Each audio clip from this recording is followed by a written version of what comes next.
Hello everybody, I'm Mr. Wildcat and I'm here today with a very special video. As many of you guys know, earlier this week, Joe Flaherty wound up passing away at the age of 82 from a very short illness. He left us with a huge legacy, and today we are going to be sharing that legacy with you. Okay? So, Joe Flaherty, he wound up starring with... Joe Flaherty was born June 21st, 1941, died April 1st, 2024. He was an American actor, writer, and comedian, best known for his comedy sketch series SCTV, which he wound up airing from 1976 to 1984. And he also starred as Donald the Heckler in the 1996 film Happy Gilmore. He also starred in a wide variety of other stuff that I remember watching when I was growing up as a kid. Okay, so in addition to Happy Gilmore, he also starred in the 1985 film Sesame Street Presents Follow That Bird. It was Sesame Street's attempts to take their show onto the big screen. And basically, it was about Big Bird being sent out to Oceanville, Illinois to become a member of the Dodo family at the request of Miss Finch and the Feather Friends. And after Big Bird decides he doesn't like the Dodos and he doesn't like where he is, he wants to go back to Sesame Street. And the mission is on to see who can find Big Bird first. Okay? When news gets out that Miss Finch intends on rescuing Big Bird and sending him back to the Dodos, Sesame Street sends a whole flock of their crew in many different teams out to go find Big Bird. And everybody eventually they eventually wind up in a small town in Indiana, a fictional one, might I add, Toadstool, Indiana, where Big Bird is trying to avoid Miss Finch, not knowing that the Sesame Street crew is there to save him. He winds up coming across a Sleaze Brother fraudulent fun fair, which is a fraudulent carnival, led by Sam and Sid Sleaze, played by SCTV alumni Dave Thomas and Joe Flaherty. Okay, and they wind up they take him in with the intention of exploiting him for profits in an effort to bring in huge crowds, huge money, and build a gold mine off of him. Is it safe now? Can I get out now? What's the matter? Don't you like your cage? My cage? My cage? Hey, what are you doing? Let me out of here. You can't stop me. This is bird napping. You understand me? Hey, I just have done something. Everybody's looking for an 8-foot yellow bird. He's high. Keep your shirt on. So, Joe Flaherty, he's the guy. He plays Sid. Okay, he's the quieter one. He's not as bright, but quite a character, might I add. Okay, a big fat nickel. When we catch that bird, those nickels will be dollars. Think it's the big time. Yeah, but how are we going to catch that bird? I don't know. Guess we have to use my brain. Well, eventually word gets out that Big Bird has been taken captive by the Sleaze brothers, and he's been painted blue, and he's locked in a cage. So everybody at Sesame Street who has made their way to Indiana, they sneak into the tent in the early hours, and they try to open up the cage to free him. But at the very last second, the Sleaze brothers quietly escape out, and they basically run away with Big Bird still locked in the cage. Little does anybody know, the door winds up opening up. And one of the cars comes across and basically rescues Big Bird. Just after Big Bird is rescued, the Sleaze brothers are put under arrest by another SCTV alumni, John Candy. What about counterfeiting, extortion, fraud, impersonating a dentist, stealing an apple from a kid? Oh, I could talk about the apple, officer. I could explain that. We were just holding it for a friend. Yeah, for a friend. You can tell that to the judge. The judge. Be a man. I don't want to be a man.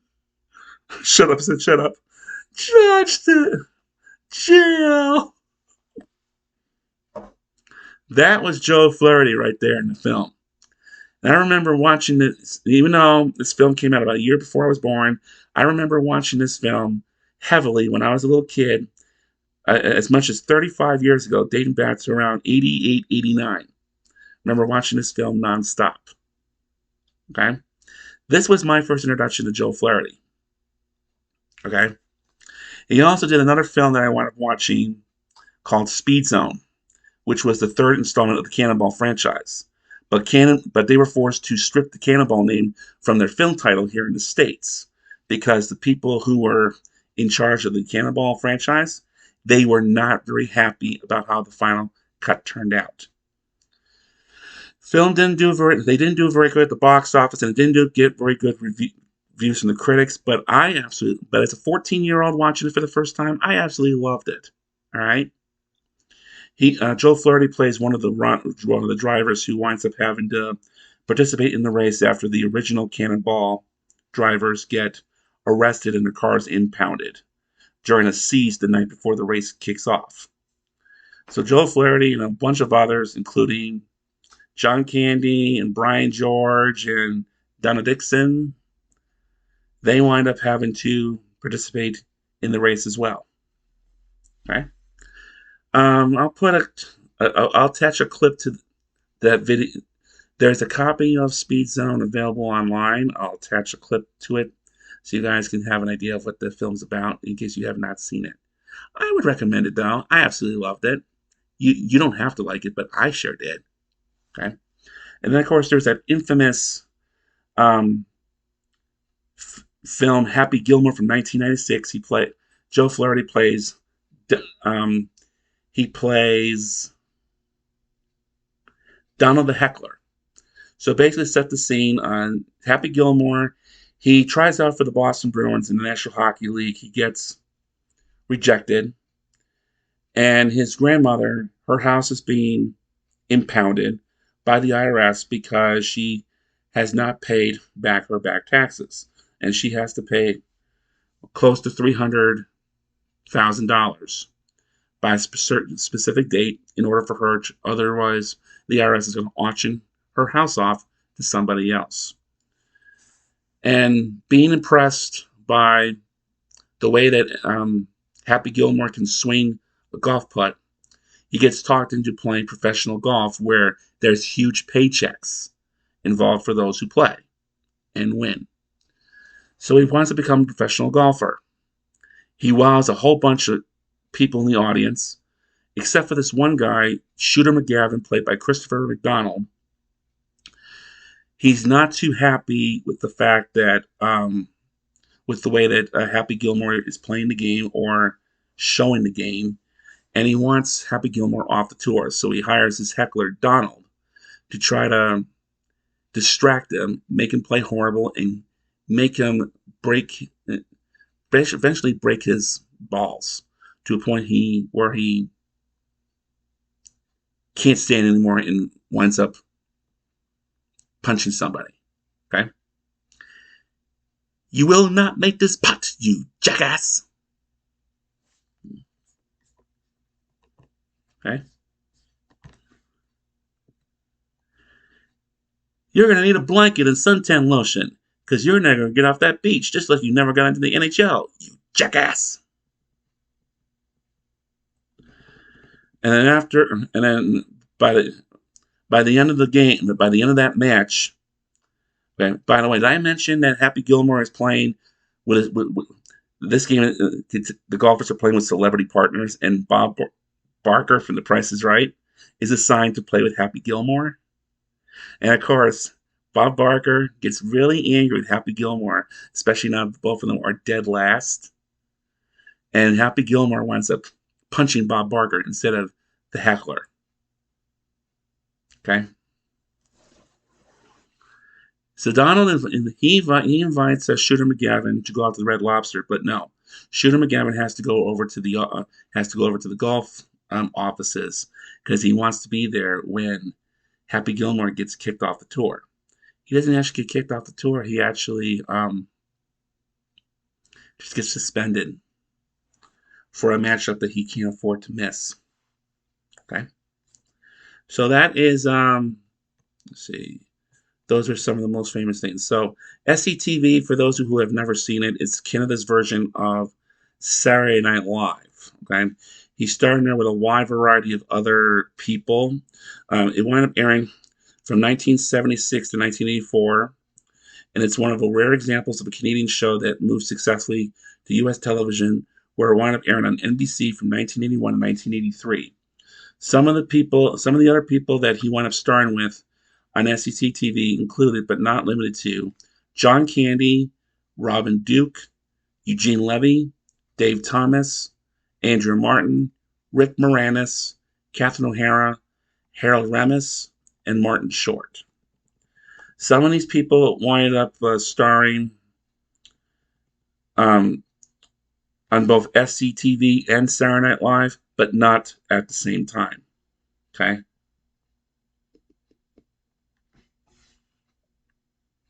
But not at the same time. So, some of the sketches that wind up airing include the soap opera, The Days of the Week, okay, SCTV News, late night movie features, Monster Chiller Horror Theater, Dialing for Dollars, and Great White North. Okay, he was also famous for his improvisation of a guy named Guy Caballero, who was SCTV's cheap tyrannical owner and president who, despite being perfectly obligatory, uses a wheelchair to gain respect from employees and viewers. Okay? So that was, so that's that in a nutshell. Joe Flaherty also wound up guest starring on an episode of Married Children in season 4, which is what we're going to be reviewing today. Okay? We are doing Truth or Consequences, the 4th episode out of season 4, which there's no recording date for this episode, but originally aired on October 1st, 1989. And from my understanding, it's the first episode of the Married Children podcast that was recorded by co-hosts Dan and Jamie, right? Or at least Jamie. So, and Alex wind up keeping these 3 on the show till the end of this, until the end of the 7th season. Which at that point they wound up going their separate ways. The podcast went on hiatus for a couple of months before some people who had worked behind the scenes, they stepped up and decided to finish the project. Okay, but that's a discussion for another day. But basically, this is Joe Flaherty's appearance on Married Children. He plays a dentist, and he winds up doing a damn good job with it too. So you're in for a good treat here. We start. So basically, we start off the episode. Okay, it's got some really good writing too. Okay, so he starts off by walking up to the front door. Home sweet hell. Grabs his wallet and puts it in his sock. There's 2 neighbors that are sitting outside. Hey, Bundy, home for dinner? Never say die, huh? Hey, Bundy, I had steak tonight. What are you having? If I was the mailman, I'd be having your wife. Yeah! Don't mind me, Donnelly. I'll have dinner. Better have dinner. Al basically, he keeps uttering the word supper throughout the entire throughout this entire scene. Mr. Wildcat does not like using the word supper. He prefers to use the word dinner, so do mind me for substituting one for another. They're both pretty much the same thing. So let's take another look. Al then walks in the door. He asks Peggy for his dinner, and we find out that Peggy had ordered a pizza, which she had already ate, and there's an empty pizza box sitting right in front of her, right on top of her. Oh no! Her alarm goes off. Oh no, the idiot will be home any minute. Oh, hi, idiot. Peg, in the privacy of our home, could you please call me Mr. Idiot? Okay. He then asks you for dinner, and basically she is sitting there ignoring him, and she won't do anything. Oh, honey, what do you want from me? You know I work 10 hours a day. Can't you find something to eat in all that time? This is a home, not a restaurant. I know, Peg, if it was a restaurant, we have a clean bathroom. Okay? Sitting there begging Peggy to cook something, whether it's food or his head. He wants something in the oven and he wants it now. Then the kids walk home and they decide to take a poll, which is or a vote, that is. Kelly, being the stupid blonde that she is, thinks that they're going to have put a pole in her head. Okay? Which at that point, Al asks Peggy, Peggy, you sure you didn't have a one night stand with Abbott Costello? Yeah, I'm a one stooge kind of guy. All those in favor of mommy cooking a meal? Peggy, Al and the kids, their hands go up. 3. Al opposed. Peggy's hand goes up. None. Okay, that's it, Peg. You're cooking. Okay. Well, that's it, Peg. You're cooking. I don't care if it's breakfast, lunch, or dinner, but I want it hot. And I'll tell you something else. I want it on a plate. Boy, if I had known it was going to be like this. Okay. From now on, this family's going to be like any other family in America. Sometime this month, we're going to eat. Yay, food! Okay, I'll make one meal, but it's not going to be good. That's all we ask. Oh, Mom, one more thing. You're spinning me right into PMS, Kelly. School nurse, Mom. She says it's time for us to go to the dentist and get our annual checkups. All right, we'll make an appointment. Scene switches. Peggy and Al, they both have flashlights. And they're inspecting. Al is inspecting Kelly's mouth while Bud is being inspected by Peggy. And you guys get to inspect Mr. Wildcat.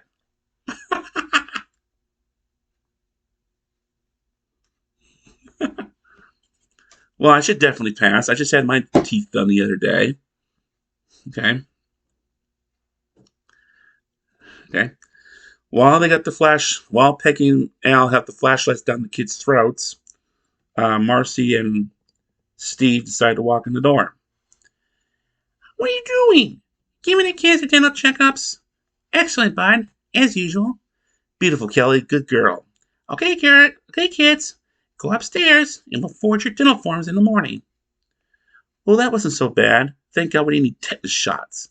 Oh, I hate that little pin. Steve then decides to push some talking sense into the Bundys. Guys, don't you realize this is against the law? So stressed up the chicken they call it your wife. Oh my God, Marcy takes very strong offense to this. Okay, this is one of the very first chicken jokes. It's not going to be the last one, that's for sure. I am not a chicken. Then looks over to Steve. Why is he calling me a chicken? You just answered your own question, Marcy, with that posture that you have. Yeah, Marcy, don't get your feathers ruffled. Yeah. Okay. Look, guys, I don't mean to be rude, but we got some extras to sketch. Then Marcy decides to try to talk some sense. Don't you understand? You're robbing your children of one of life's greatest experiences. I love to go to the dentist. A man in white hovering over me while I'm trapped helpless in a chair.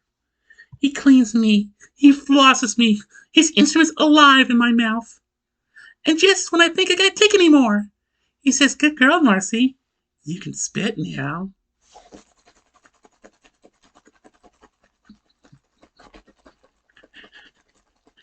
And I want to go to the dentist. Oh!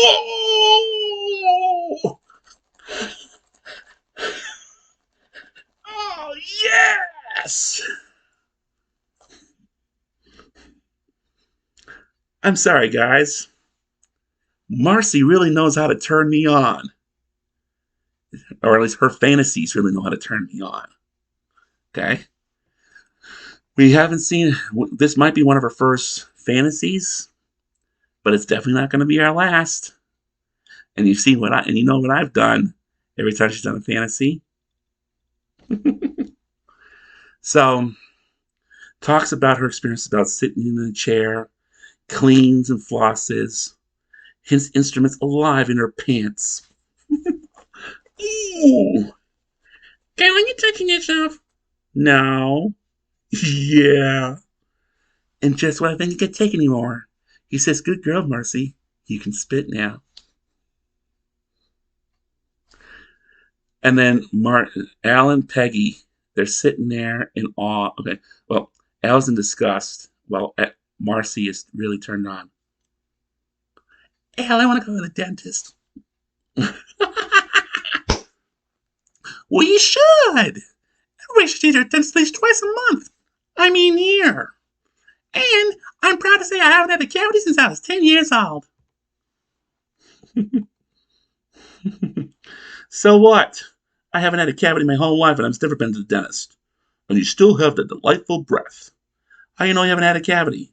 History tradition, my boy. Bundy men have been known for one thing. Hairy knuckles? The sex drive of a carbuncle? Well, they've been known for two things. First, always having a knack of finding just the right woman. And teeth.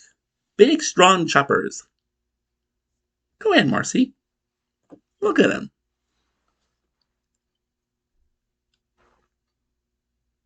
Yeah, go ahead and play with yourself. Ew, smells like a hamper in there. Come on, Marcy. Go ahead. Look at him. Okay. Oh my god, it smells like a hamper. Go on, just check the fucking teeth, will you? Well, the green one looks pretty good. And some will be bothered by that black one. But the one that's actually bleeding could be a problem starter. Ew, you should really go to the dentist. No dentist. Don't need one. If my teeth don't hurt, there's nothing wrong with them. And my teeth don't hurt. Switches out to the outside of the Bundy household at dark while everybody's asleep. No, my teeth hurt. Ah! Okay, that is the end of the first act. Okay, we're going to take a brief commercial break, about 30 seconds, and we'll be back to finish up Truth or Consequences.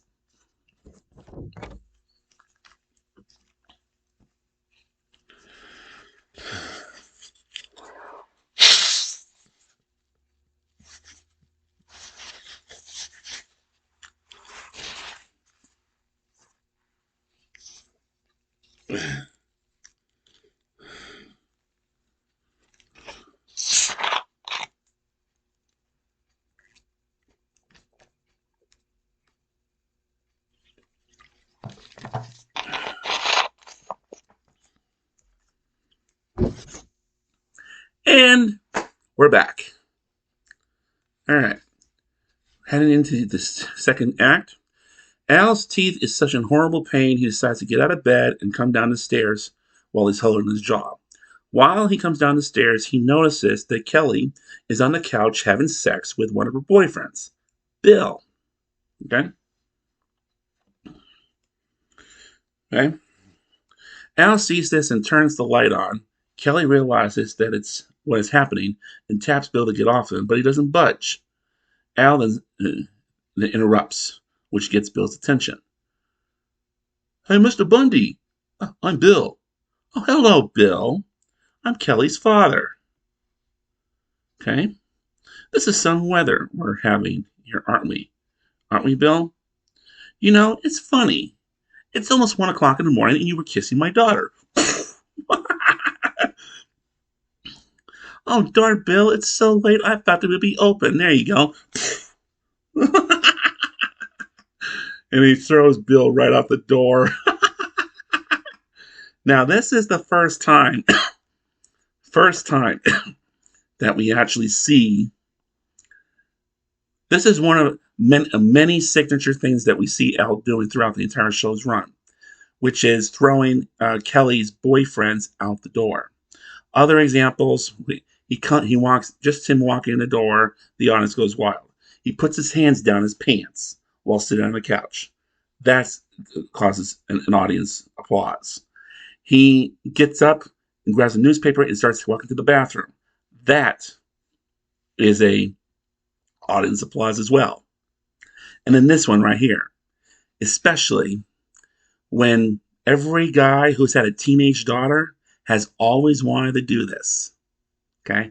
Now, of course, in today's age, you can't do that without being charged with assault. Okay. But of course, if you have surveillance cameras in your house, you'd probably be able to get away with it if you use your defense the right way. Okay. So, Kelly basically tries to plead to Al that she's been a good girl, but Al doesn't seem to care because his teeth are hurting him pretty bad. Okay. Who cares? Just my teeth are killing me. They felt fine till that fucking Marcy voodooed me. Now I'm in so much pain I can't even sleep. Honey, please look in there and see if my teeth are okay. Oh, wait a minute. Let's just push this one to the side. Well, they all look okay to me except for that one that's fizzing. Why'd you go to the dentist, honey? Why'd you go to the dentist, Daddy? No dentist. Needs a cold beer. Okay. Takes a sip of beer and starts bashing the table in reaction to the pain. Okay. He then grabs a slice of bread, which they actually have something in it. He sits back down and pours the beer onto the bread. Then he takes a small bit off the corner and eats it. Nothing like cold beer on a hot night. Are you afraid of dentists, Daddy? Kelly, I'm a grown man. So yes, of course, I am deathly afraid of the dentist. There is nothing to be afraid of, Daddy. Let me tell you a little story. I was afraid once. It was about 2 years ago, so I was about 8. I missed the school bus back from school, so I had to walk home, and it was pretty dark. Then she accidentally, starts reaching out for the bottle of beer, and just she's about to heat her mouth. Oops! I almost drank beer. Anyway, I come to this alley. I heard the noise. I turn around, and they were there. All my friends from school. Okay? And I was wearing my blue dress with the little sparklers on the collar, and I was afraid that it would clash with the toenails I just painted. That's what I was trying to tell you of. Okay? So Al decides to go back to bed, and he's finally had enough. And then Kelly, who's no longer has a date thanks to Al kicking her boyfriend out of the house, she goes to talk to Bud, who is in the closet having sex with an actual girl. One of the first times we actually see that on the show. And tells Bud goodnight. Now, of course, on the podcast, they said Kelly could have ratted out Bud, but of course, nobody would have believed. The reason why Kelly didn't rat him out was because nobody would have believed her, considering the fact that Bud usually never has a girlfriend, or at least a real one in that case. Okay? Okay. So the next scene, we head to we are in the Bundy kitchen with Kelly, Bud, and Peggy at the table. And Peggy's trying to brainstorm a bunch of things that, ideas of what she can make for the one meal that Al is making her cook. Ugh! Curse your father for making me feed him. This is so confusing. I mean, what do men eat? Well, going by Bud, insects. Mom, Kelly had a boy here over here last night. Oh yeah? Well, Bud had a girl here last night. Yeah, like I'm gonna believe that. Don't tell stories, Kelly. Now wait a minute. I could have had a girl here. Sure you could, honey. Then Al decides to come down the stairs. Okay. Okay. Oh, what a day, smelling in that air. He decides to take a small breath of air, and that cold air, unfortunately, is a real pain to his mouth. Ugh. Al, would you please go to the dentist? I don't need to now, Peg. A miracle happened last night. I went to bed, woke up today. I feel fine. Oh, yeah? Okay. Well, apparently there was a... Okay.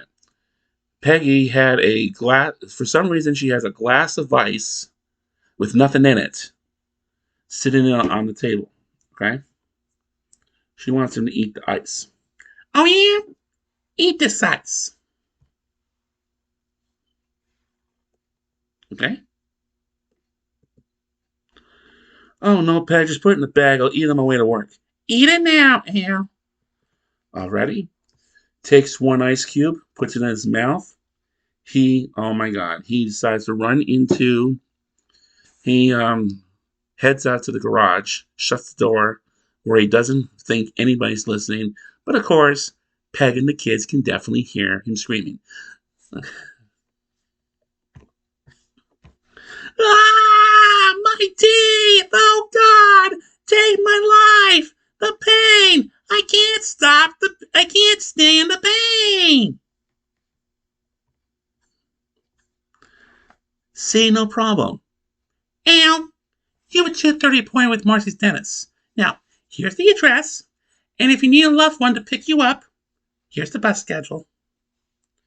Dr. Plyerson. What I need is a Dr. Kill-A-Wife. Dad, I had a girl here last night. I don't have time for your jokes, bud. My mouth's in horrible pain. Okay? Even Al doesn't believe him. Okay?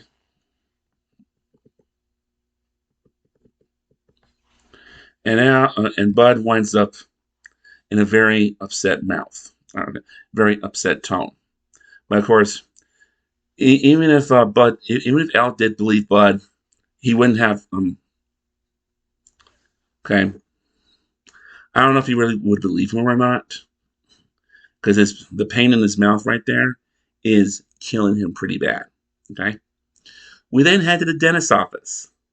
You're not going to believe this. Okay, first thing we see on the wall. We got to pretend it's a toothbrush. Okay.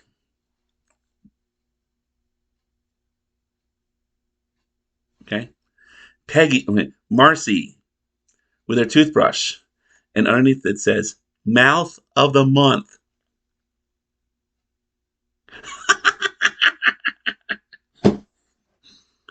Boy, going to the dentist twice a month has really made her earn that award.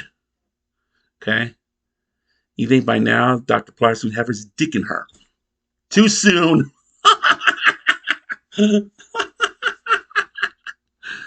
Okay.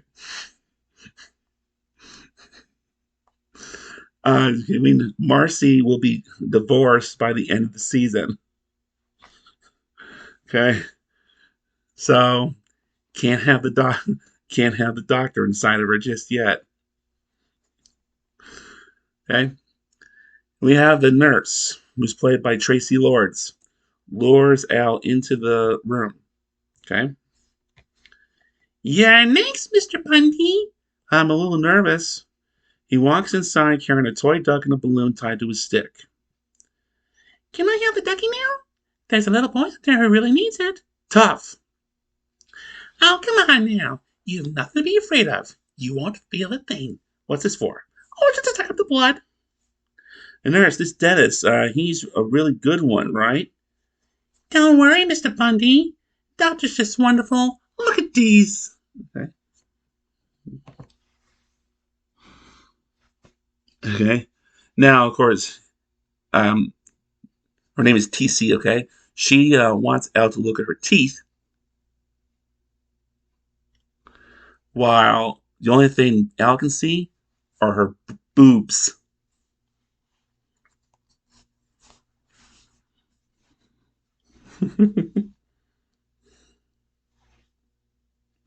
Oh wow, yeah, nice, white, and firm.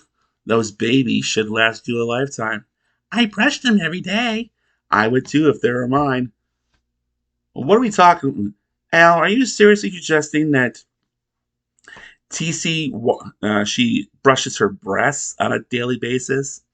Still, she brushes her teeth. You home entertainment center. Okay. Then Dr. Plyerson comes in. Joe Flaherty. Okay.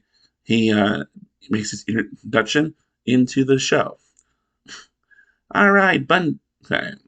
All right, next. Oh, the man with the ducky. Thank you, nurse. I'll take it from here. All right, Bundy.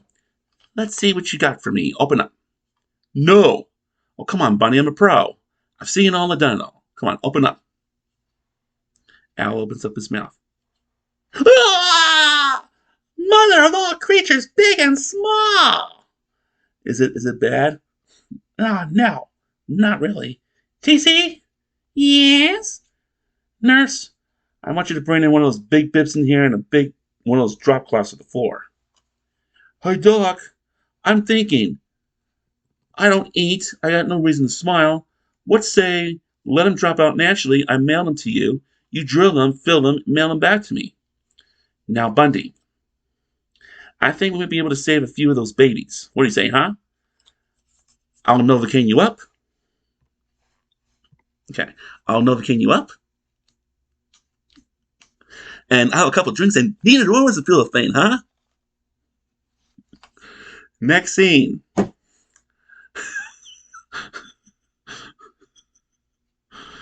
Dr. Pryerson's got one of those big, heavy movie cameras, which back then cost over $1,000. And then you have TC with one of those Polaroids, okay, taking pictures. Okay.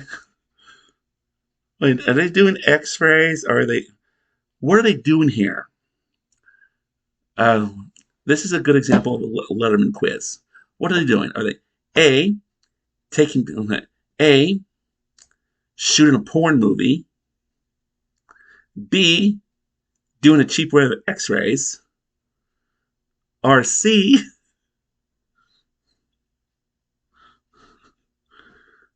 doing a sequel of Debbie Does the Dentist?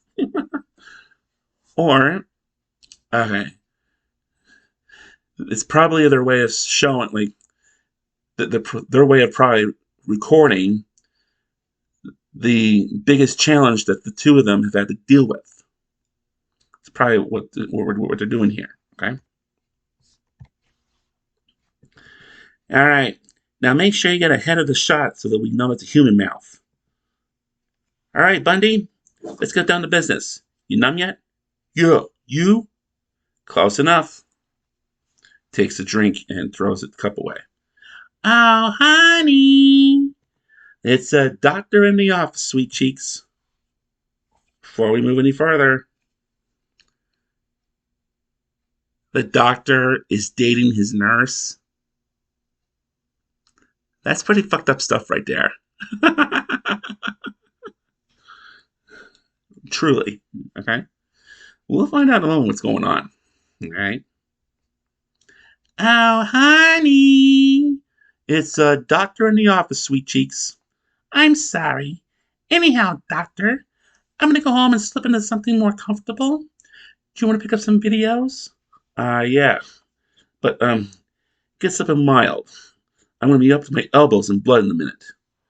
I just have the feeling they're forgetting something. Did I turn off the iron? Did I take my pill? Yow! Where is that damn dentist? That's what I forgot.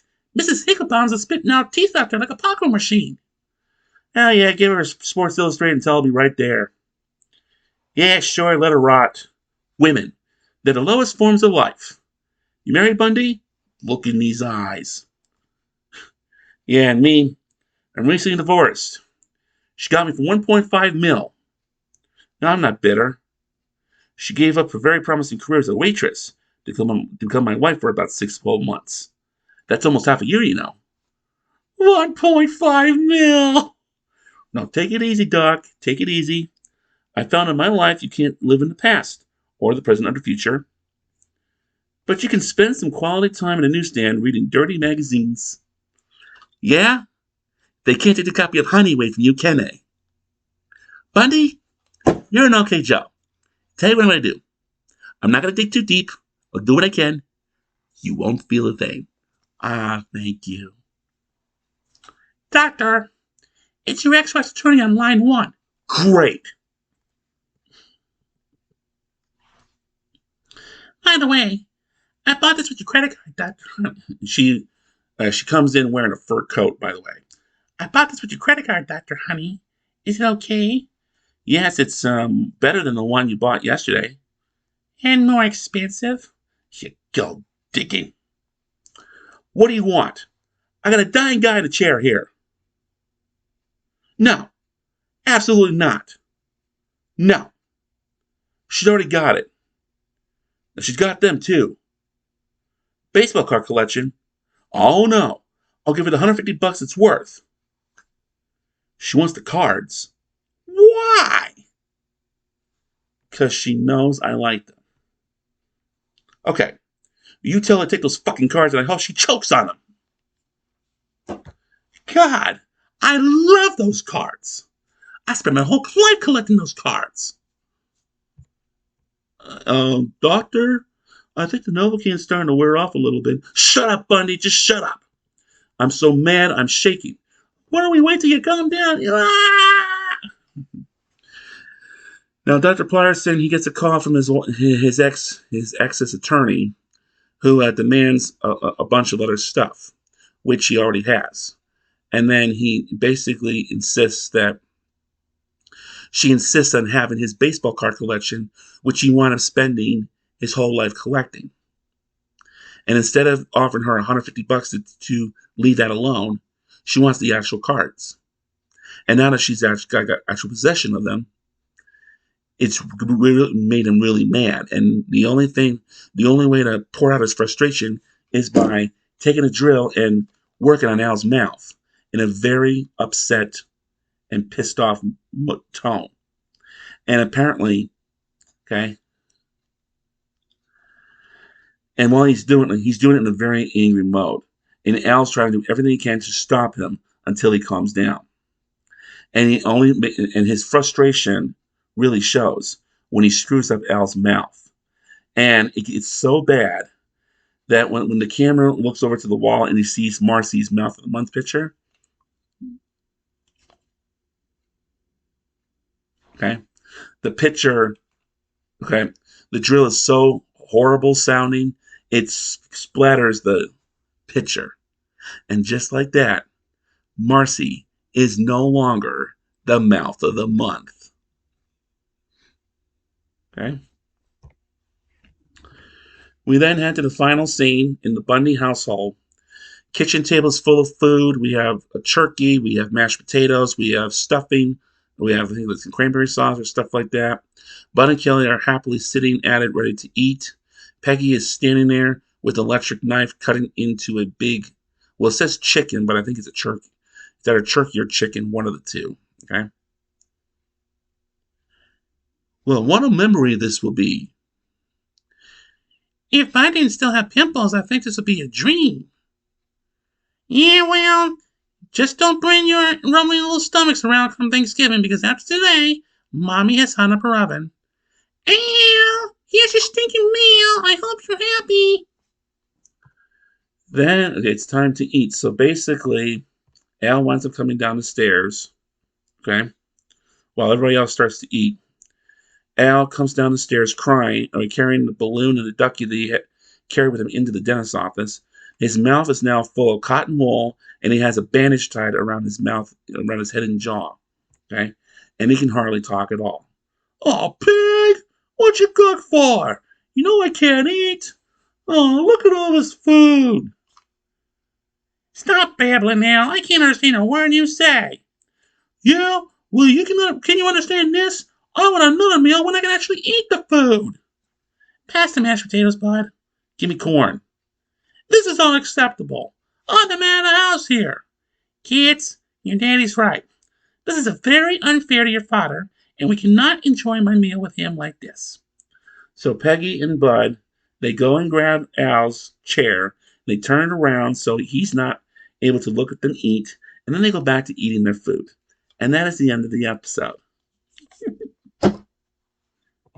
Okay? So, there's not a lot of trivia to go over here, but let's go over it, shall we? All right, so, let's see, we've already gone over those quotes. Title of the episode is a reference to the game show Truth or Consequences. and Al suffering from a toothache. So, truth or consequences, for those of you who need a reminder of what those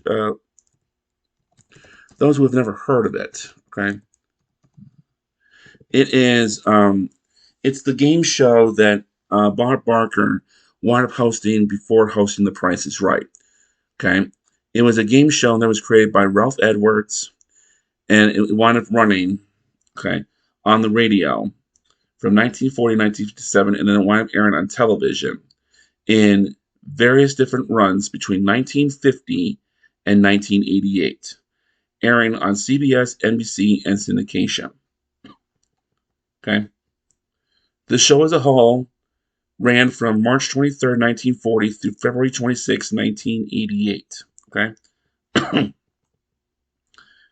Basically, there is those of you wondering what the show is about. So basically, you have a contestant that will come on the show, and they'll be asked a question, which will be very difficult to answer, or an off-the-air question. So if you cannot answer the question correctly, you have to suffer the consequence.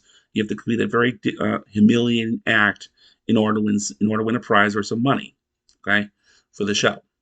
If for some reason you are able to answer the question, there's a multi-parter which you have to keep answering until you get stuck with the consequence. Eventually, you're going to be having to do the humiliating stunt one way or another. Okay, that's how the show is written. Okay, so contestants received roughly 2 seconds to answer a trivia question correctly, usually an off-the-wall question that no one will be able to answer correctly, or a bad joke, before Balua the buzzer sounded. On the rare occasions that a contestant did answer correctly, the host would reveal that the question had multiple parts. Failing to complete his truth portion meant the contestant had to face consequences, typically by performing a zany and embarrassing stunt. Contestants' involvement in these stunts and the audience's reaction led Edwards to state about himself and his producers, "Aren't we devils?" From the start, most contestants prefer to answer the question wrong to perform the stunt. Edwards said, "Most of the American people are darn good sports." Okay? So, I'm not sure, like, Dan and, okay. I remember Janie saying something about it airing on the Game Show Network. I don't know anything about, I honestly don't know anything about this airing on the Game Show Network. Okay? There's not, so let's take a look. Not many episodes from the 50s. There's about 200 episodes from the early 50s to the mid 60s. Okay, CBS. Okay. Okay. All the network episodes from CBS and NBC from 1950 to 1965. There's only about 200 episodes. That's find out how much. So, see, 37.5 from CBS primetime, 95 episodes from NBC primetime, in the mid 50s, plus 74 episodes in the NBC daytime, leaves about 206 episodes that survived. And there's at least 1,700 episodes from the Bob Barker era that have survived, and all of the episodes since have, okay, all the episodes since Bob Barker are known to survive as well. A previously unseen, unsold pilot pitched to Fox around 2003-2004 was uploaded by veteran game show host Wayne Martindale on his YouTube page. The pilot was hosted by sports journalist Chris Rose. In 2023, Martindale uploaded the pilot for the 1977-78 version, which wound up featuring Bob Hilton,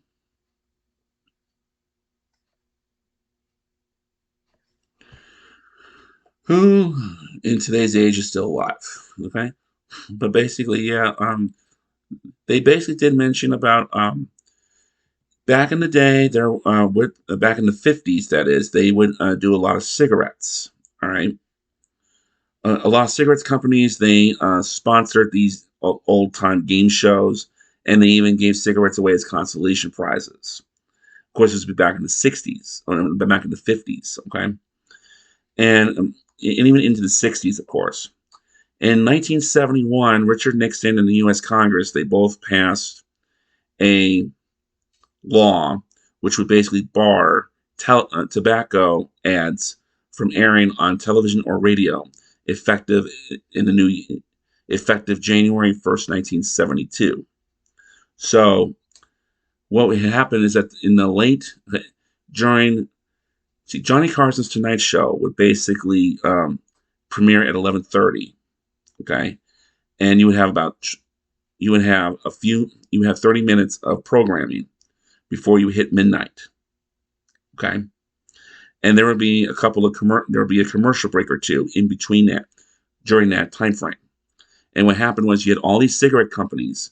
They bought up all the advertising time during that first 30 minutes of Johnny Carson's Tonight Show on December 31st, 1972, because they knew that that was going to be their last opportunity to get their tobacco advertisement on television. Because once that clock struck midnight, no more cigarette ads were allowed to air. Okay, you did see a lot of like advertisements and stuff, and even though a lot of these episodes do survive, particularly What's My Line and I've Got a Secret, and even The Price is Right, they did cigarette advertisements as well. The Game Show Network has publicly announced that they will not, for the most part, will not air any programming or any episodes that feature a tobacco placement in the show. Yes, they're allowed to air because they were produced prior to the ban and they're not official commercials. But Game Show Network does not want to be held liable for promoting cigarette smoking to the youth population. And believe me, there's a whole bunch of youth, there's a huge chunk of youth population that watches the Game Show Network. I watched the Game Show Network when I was in high school. Okay? So you think I would want to be wanting to smoke a cigarette? No. Smoke. Are you smoking yet? Family Guy. Mr. Griffin Goes to Washington. Okay? He gets sent to Washington, D.C. to try to get the tobacco companies to ease off on their restrictions. Oh my God. The funniest thing out of that episode, I gotta warn you, I made some enemies on the Hill. And then he's shown in this congressional hearing testifying against Clarence Thomas, which turns out to be fraudulent because the congressmen, they have distinguished evidence that not only has Peter never been in the same room as Clarence Thomas, they've never been in the same state. And his only way out of it is basically grab that microphone and shout, Baba Booey, Howard Stern's Peanuts, Baba Booey, Baba Booey, Baba Booey!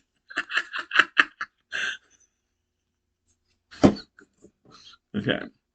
We had to mention this because Alex and Jamie, they did mention this on the Marriage Show and Podcast review for Truth or Consequences, okay? And yes, there is an actual town in New Mexico that is named Truth or Consequences. In fact, it is named after the game show.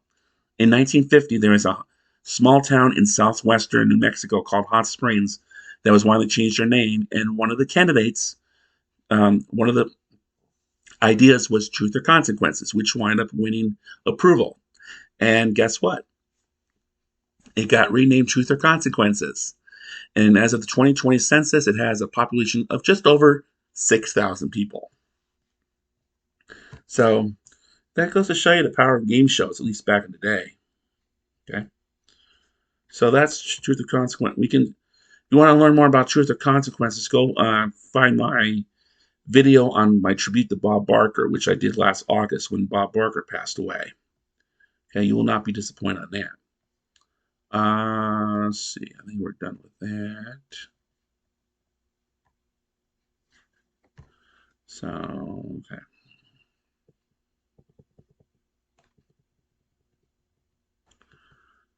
All right.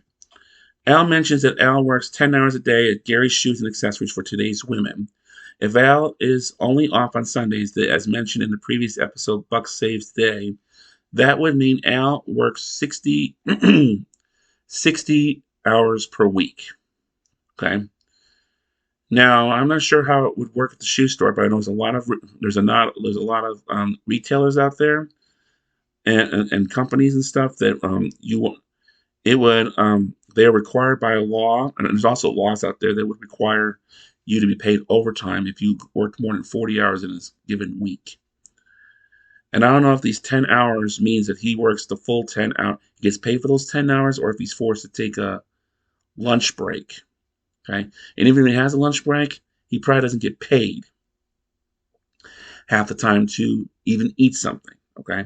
So we don't know if he gets paid for it, or if he has to keep the shoe store open the whole time, or if now clearly he does not have anybody working with him in the shoe store for most of the show's run. It wouldn't be until like seasons 8 or 9 where we would actually get a co-worker for Al in the shoe store again. Okay, and of course we did have Rich Schneider, who played Luke Ventura, okay, in season 1, but that didn't last. Okay, and we just see Al working by himself, so we don't know if he closed down the shoe store, so he takes a lunch break, or if he has to keep it open, he orders food in, or if he just keeps it open and doesn't eat at all during the day. Okay, so there's a whole bunch of different varieties that could air. Okay, so the yellow shirt that Bud wears at the beginning of this episode, it's the exact same shirt he wears during the couch gag in the opening credits. Tracy Lawrence, who plays TC in the episode, would later play Vanessa Van Pelt in the season 6 episode Al Bundy's Shoe Deck. Tracy Lawrence is also known to have been an underage porn actress, which almost took down the entire porn industry after it was made notable that Tracy Lawrence was underage performing in smut. Okay. And then Al asked Peggy if she had a one-night stand with the comic duo Abbott and Costello. Now, for those of you who, I have never seen Abbott and Costello, but I do know a little bit about them. I know they're a comedy routine. In Married Children podcast, they do go into detail about him because they've actually reviewed a lot of their stuff outside of Married Children.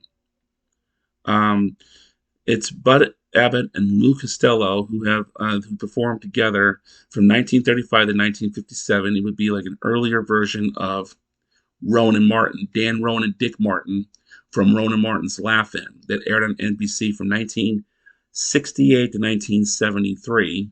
Okay, this is probably a precursor to that. Okay,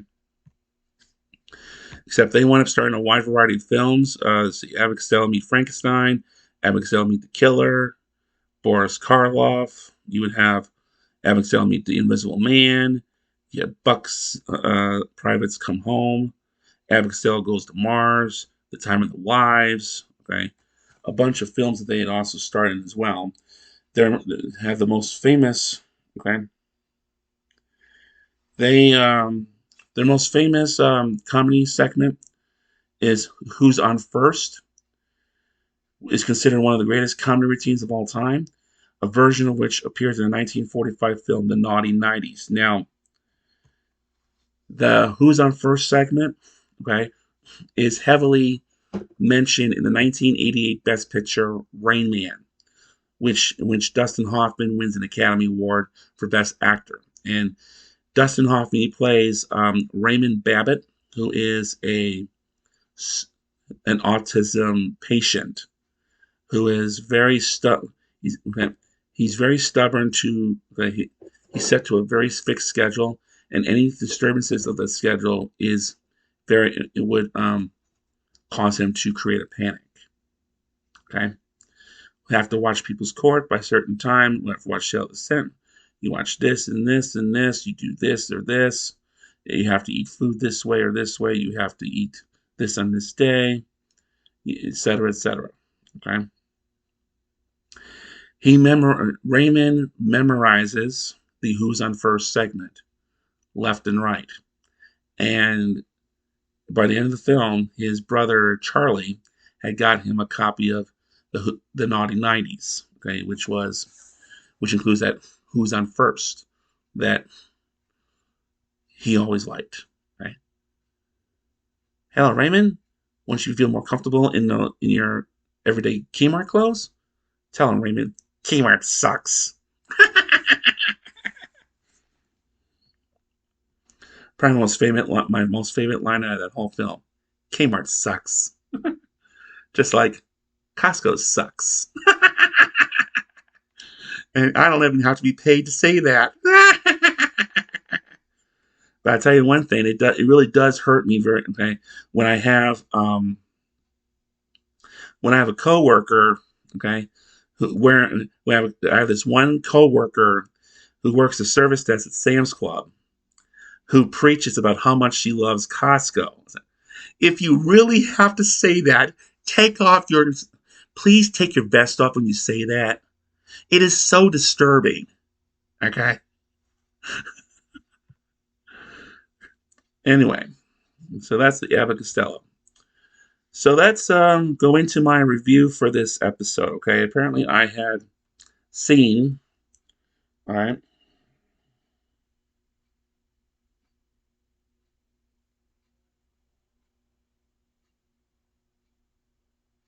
Yes, big. Okay, so let's take a look at some of. Okay, so basically, This is one of the best episodes to have come out of season 4. It has excellent writing from beginning to end. You got a lot of excellent writing. You have that phrase, if I was a mailman, I'd be having your wife to why does he keep calling me a chicken? And then you have Marcy's fantasy. Marcy's fantasies always turn me on. Okay, this one it turned me on. The one that she did when Peggy and Kelly had to cook for home ec. She's talking about how to bake a lemon meringue pie, and she's wanting to pleasure herself or do her taxes. And then her getting up on stage and banking on Marcy. Oh yes, yes, yes. Oh Jefferson, oh Steve, oh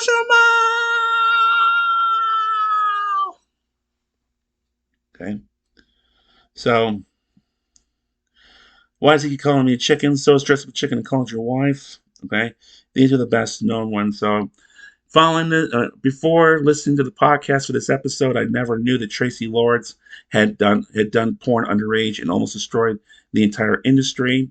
Joe Flaherty, he played an awesome Dennis. I remember seeing him as one of the villains in the Sesame Street movie Follow That Bird that came out just before I was born, and I also remember him from Happy Gilmore, which I remember watching for the first time in my freshman or sophomore years of high school, 2002. Okay, Follow That Bird. So basically, he played one of those carnival con man or something. Um, I thought it was a really good movie, and I'm pretty sure a lot of people feel the same way too. Unfortunately, that film did not. It and even though it scored very good reviews with critics, it did not do well at the box office. It only made $14 million, and I don't know how much it wound up costing them to make that movie. Um, Follow That Bird. I'm not sure exactly how much it cost.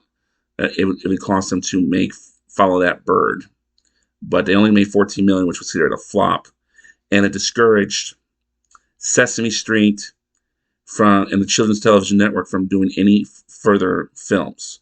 But unfortunately, they did not learn their lesson because around the same time that Follow That Bird came out, there was this little furry monster called Elmo that wound up becoming a.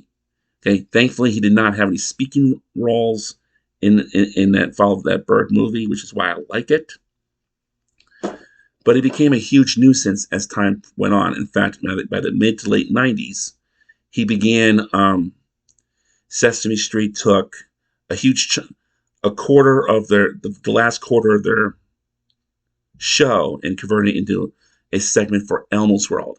Ma, Elmo's World. Don't ever say that again.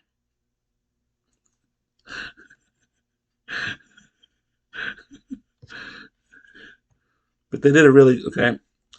In fact,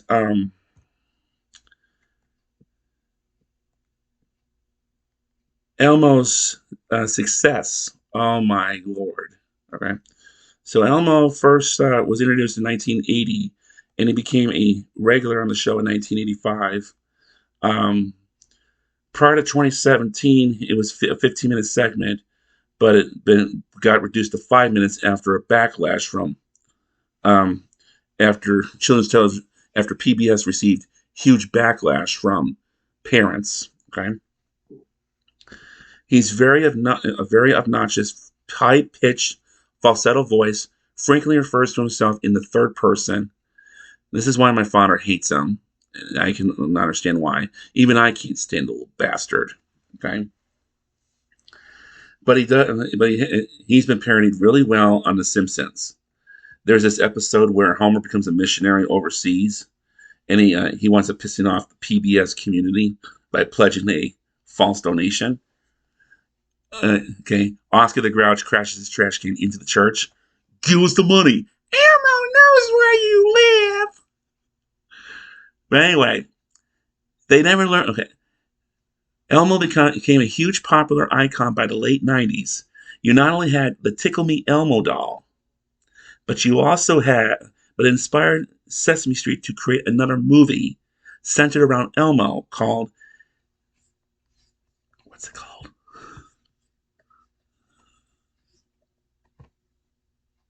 The Adventures of Elmo in Grouchland, which was a huge flop. All right.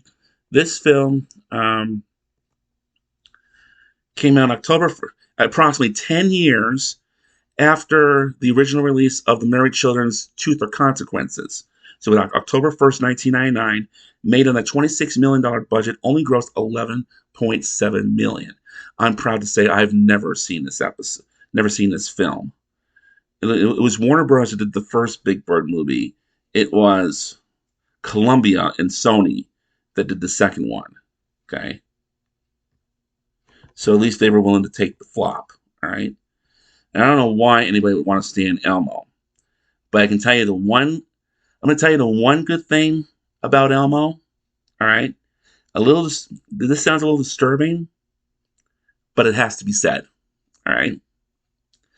For about 15 years, from around 2002, 2003 until as late as 2018, Pampers, major brand disposable diapers here in the States, they put Sesame Street on their diapers. And they plastered Elmo on there too. And it was comforting to know that there were millions of babies out there over that time. And a couple of people that I currently work with that were old enough to have worn these when they were a baby, that actually got the chance to take a shit on Elmo. Okay? Take that, Elmo. Take that, Big Bird. Take that, Ernie.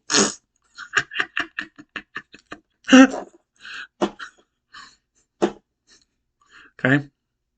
I'm just thankful Elmo was not in that original Sesame Street movie that featured Joe Flaherty, because I wouldn't be able to watch it. Okay? But anyway, Joe Flaherty was a really good character. He played a really good dentist. And the reason why I keep mentioning that Follow That Bird, because that's that's my first exposure to him. And I thought he did a really good job with that. Okay. And seeing him in his few other things, it brought back memories too. So what is the rate I'm going to give for Truth or Consequences? Well, this is one of my favorite episodes, the top episodes to come out of season 4. There's a few other episodes out there. Hot Off the Grill, which was they just came out in the season 4 premiere. I did that about a year and a half ago, so go out and review that one too. And then the two-parter, It's a Wonderful Life, which they wind up coming out with that later on in season 4. I already reviewed the two-parter, so go and check that one as well. Those are amongst my other favorite episodes out of season 4, and this is another one too. Very good writing, very good execution, and I don't know what the writers were eating or smoking, but I want some of it myself. Okay. So for everything Truth or Consequence has done, it's going to get, it is a Hall of Famer episode for me. It is a 5 out of 5. Okay. That is all we have for today. And we will be back down the road with another episode down the road. And until the next time we meet, I am Mr. Wildcat, reminding each and every one of you to be good, be careful, and behave.